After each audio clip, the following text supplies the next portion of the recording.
This is not me judging you, the manager. She actually described a situation where there was a brutal meeting. She got into her car and think about this. Many of us do similar things anyways as manager, right? Whenever there's an interview or a meeting, I tend to arrive early and use the bathroom as a reset and prep time. And the purpose is to psych myself up to prepare for the day or for the meeting. And Indra Nooyi did that. She did that a lot. And frankly, I think many of us do the same. And there are other times, it's not just looking in the mirror, I'm actually listening to music and telling myself that I've done this before and I can do it again. And whether it's listening to Celine Dion or Beyonce or Ty Tribbett, it's just all around preparing myself mentally for the day in a way that motivates. But the point is that Indra Nooyi, former CEO of PepsiCo, one of the few women and even fewer women of color to lead a Fortune 500 company, didn't use those mirror moments to just do a beauty check, but she used them to prepare to get crystal clear so that when she walked into the room, she led with calmness and a level of confidence, and that made her very influential and respected as a leader. And that's what this video is about. It's about helping you do the same. No matter which sector you work in, whether it's private sector, public sector, or even the charity sector, how as a leader you can show up with that level of clarity, calmness, and confidence so that you can actually show up more as yourself. Because leadership usually starts way before those big decisions. It's those quiet moments where you have to look at your mental state. And those moments help you decide how you want to show up. So an Indra's story full of lessons that we can all learn and apply today or tomorrow. So who is Indra Nooyi? Indra Nooyi grew up in India and she was a curious kid. She loved to play with the boys and she loved to play cricket as well, climbing trees literally to get a better view. And so even as a young kid, she was challenging the norms. And that drive that was seeing things differently stuck with her and is seen throughout her career later. Indra did her MBA at Yale in America and worked as a receptionist at night to make ends meet. But she also failed her communication class and she was told more than once that she wasn't ready. But that didn't stop her. She kept showing up and she kept bringing her full self, her accent, her values, and her ambition. Nooyi actually shared a story of how her mother's nightly ritual of asking her and her sister to deliver impromptu speeches, imagining that they were the prime minister, is a factor to her success. I mean, when you think about that, it does build executive presence. It's a very good way of practicing executive presence, right? Rahul Bagwe, in his LinkedIn article, puts it really well. Nooyi didn't just lead, she coached herself and mentored others and led with frameworks that made sense even in chaos. And she simplified the complex things, and that level of communication became her superpower. As a woman in a male-dominated industry under manufacturing, Nooyi faced her fair share of challenges, and she shared that there are times that even in a bad day, she had to get up and psych herself and put on a mask. And I think we all do that, but especially as a woman and a woman of color, she had an added layer of skepticism, and her words were that many people are out there wishing that I would bend under pressure. Imagine that. And so she had to every day, whether she was having a good day or bad day, psych herself up and put on that mask to hide all the turmoil or insecurities that she may have been experiencing.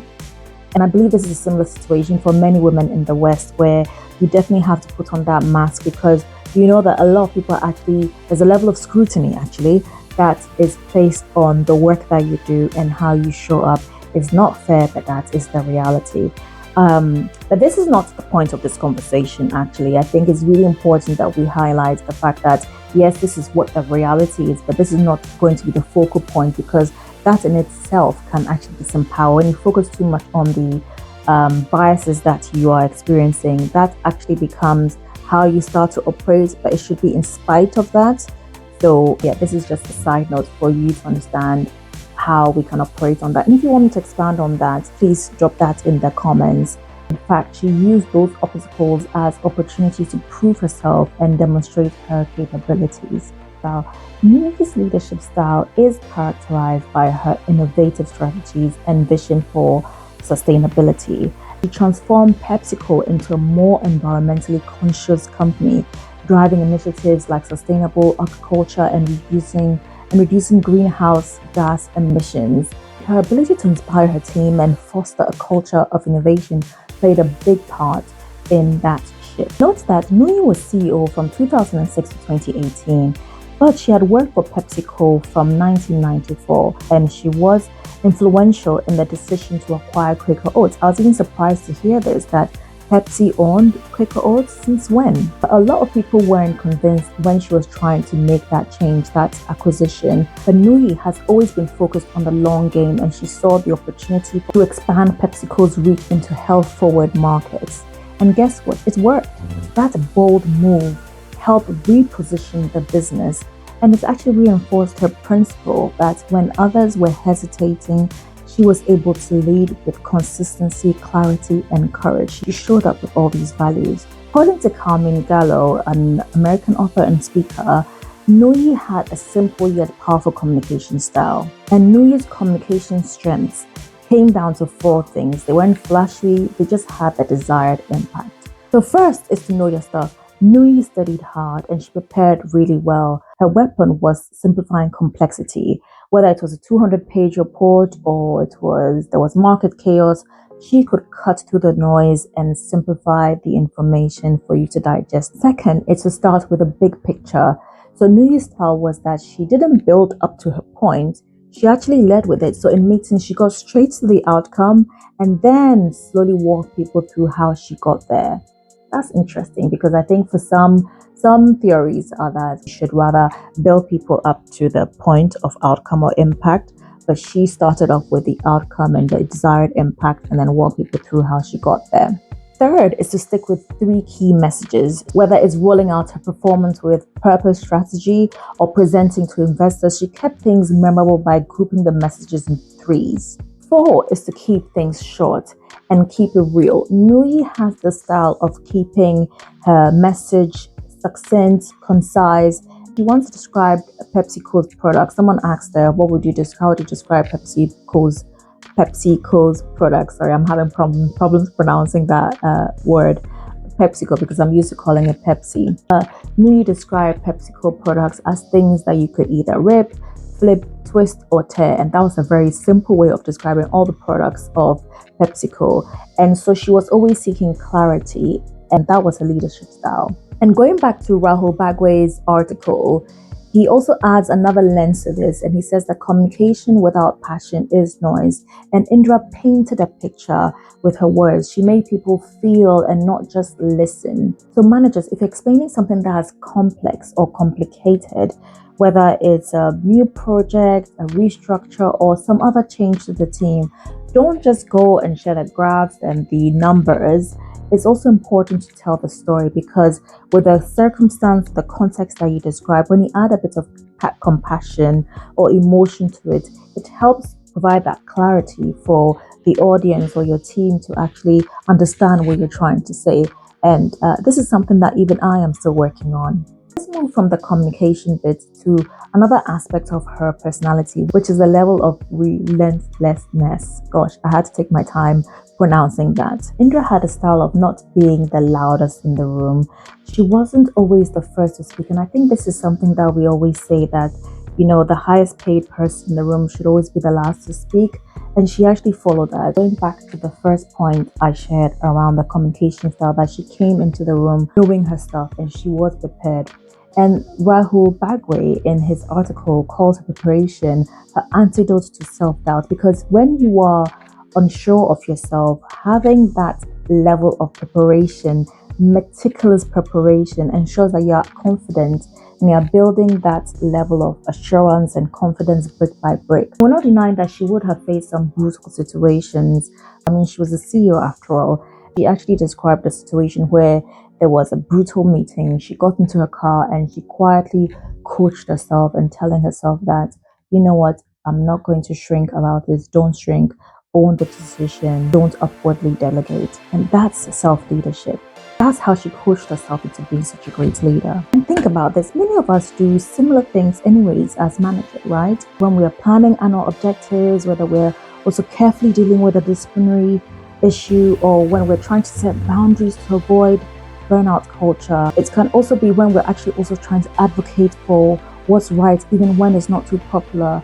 And that's quite relentlessness. And it is a required quality as a manager. The fact is that we may not all have Indra's CEO title, but if you're leading people, you're in a similar seat to Nooyi, you're in a driving seat. And your clarity helps the team to stay calm. Your empathy also makes them feel seen, and your consistency helps them to believe in you. We need to remind ourselves that leadership goes beyond just having those ideas, the big ideas, and just, saying what needs to be done for people to follow.